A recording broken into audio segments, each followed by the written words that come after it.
अजब गजब कहानी। दिलीप किसान और उसकी अनोखी किस्मत। दिलीप नाम का एक गरीब किसान था जो बिहार के एक छोटे से गांव में रहता था। उसके पास बस एक पुराना बैल, आधा एकड़ जमीन और एक टूटी फूटी झोपड़ी थी।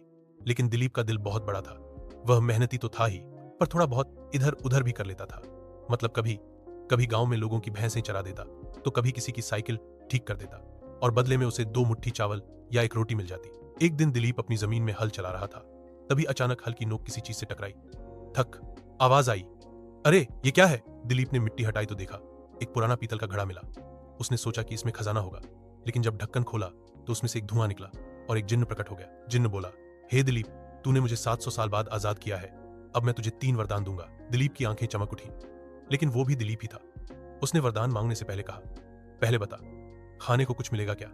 बड़ा भूखा हूं। जिन्न मुस्कुराया और पहला वरदान दिलीप के मुंह से बिना मांगे ही पूरा कर दिया। सामने गर्मा गर्म पूरी, सब्जी और रसगुल्ले की थाली आ गई। दूसरा वरदान, दिलीप ने कहा, मेरे बैल को बोलने की शक्ति दे दे, ताकि वो खुद बता सके कि कब थक गया है। जिन्न ने छुटकी बजाई। बैल बोला, थैंक यू मालिक, अब मैं रोज छुट्टी लूंगा। दिलीप ने सिर पीट लिया।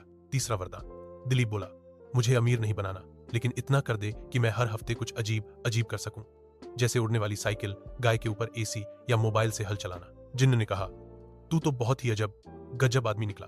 फिर वो गायब हो गया। अब दिलीप के कारनामे गांव में मशहूर हो गए।